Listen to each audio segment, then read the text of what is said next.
FedEx full, we command in the block. Burgundy and gold, got the city on lock. Hustling plays, ain't no need to pretend. DC reppin' strong and we fight to the end. Command is moving, no breaks, no pause. Hands in the dirt, respecting the call. K-Dot and the mid dissect the grind. District divided with the city in mind. Join the damn squad, don't miss a bit. And you gotta spread the word, so shit is shit. K-Dot. Welcome, everyone, to District Divided, a DC sports podcast. More specifically, a Washington Commanders podcast. I am Amit. That is K-Dot. This episode, all about the Washington Commanders ceiling. The NFL draft has happened. Free agency has happened, is still happening. But we have a pretty good idea of what the roster is going to look like. So now we dive in. How far can this team go? Can they win a Super Bowl? We will discuss. And then we're going to touch on the new kicker signing that we made, Matt Gay in and Zane Gonzalez out. So we're going to discuss that and comment mailbag as we always do. Before we begin this episode, if you could please like the video, subscribe to the channel, hit the notification bell, comment as you always do, and K-Dot. Connolly's posted. Edge lock tight. Tread corner. Keep them routes light. Jalen Lane got jets. Blinking, he's gone. Madrano hits hard from dusk until dawn.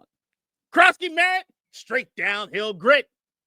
Draft hall is clean. Now share this shit. Share this shit. We got to clip that one. We got the entire draft class in a little rhyme there. I like that. And without further ado, let's get into it. We're going to begin first with the new signing and the release of Zane Gonzalez as well. So first off,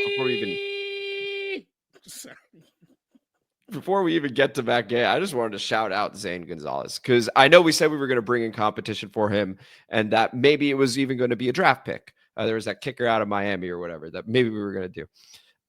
But Zane Gonzalez did hit one hell of a kick against Tampa Bay that sent this town, DMV, into a frenzy. Commanders fans everywhere absolutely love that. And when we needed him more often than not, he was there, especially in that moment. So just wanted to shout out Zane Gonzalez for his part in the run last season. It was truly awesome, K-Dot. Really. We'll miss our OCD king there. No, I mean, he ended up being, I saw you reposted your moment during the playoffs on Twitter. Yeah, that went off, by the way. We got over 1,000 likes on it, and we got 150 followers. Yeah. Damn. So keep following District Divided at District Divided on Twitter. Thanks, Elon. No, I'm joking. Well, I mean, it's about time. All them following a JD Vance and all the goddamn resharing and shit you be doing. All them signal chats. I mean, might as well we get something out of it, motherfucker. Yeah, man, Zane, like last season, the thing that's strange about last season is that like we knew we had a team that wasn't necessarily the most talented team. So we knew that there was probably going to be a lot of roster turnover year after year. But with how special a team it was last year, with how special moments it had, and just having these highlights in our lives and all these moments, we're going to miss all these dudes that are coming back, right? Like, they're going to be moments that you're like, damn, man, I remember that. Oh, shit. But it's like, time moves on. But it's like, even Zane, who I came to fall for, I guess, because of his little quirkiness with his OCD and stuff, I will say the guy who I thought might be in Austin Seibert last year, I was really hoping but I haven't heard shit from him. Like, he left the fucking planet after the hip injury, so I don't know what's happening as far as that goes. But I'm happy we signed a kicker. Yeah, and let's talk about that kicker. So Matt Gay, and this isn't a small deal, by the way, K-Dot. When this news broke, I texted you immediately because I saw the number. We're going to stick with this guy for the year based on how much we're paying him. It's 1 year, $4.25 million. So unless he gets off to this horrendous start, he's going to get a handful of games to be able to correct himself even. That's not cheap for a kicker, right? So like the other deals were typically around the vet minimum with Austin Seibert and Zane Gonzalez. This is, again, 1 year, 4.25, and it's fully guaranteed. So it's not incentive-based, nothing. He is making this money no matter what, even if he doesn't kick for us. So he's going to be kicking for us. 31 of 37 last season, 100%, 33 of 33 extra points, which is nice. I know that's a bit of a soft spot when we talk about Austin Seibert. So that's what he did last season with the Colts. And the season before that with the Colts, 33 of 41. So both those last two seasons, 80% of field goals made at the least. And then 35 and 36 extra points. Kid, what do you make of the signing?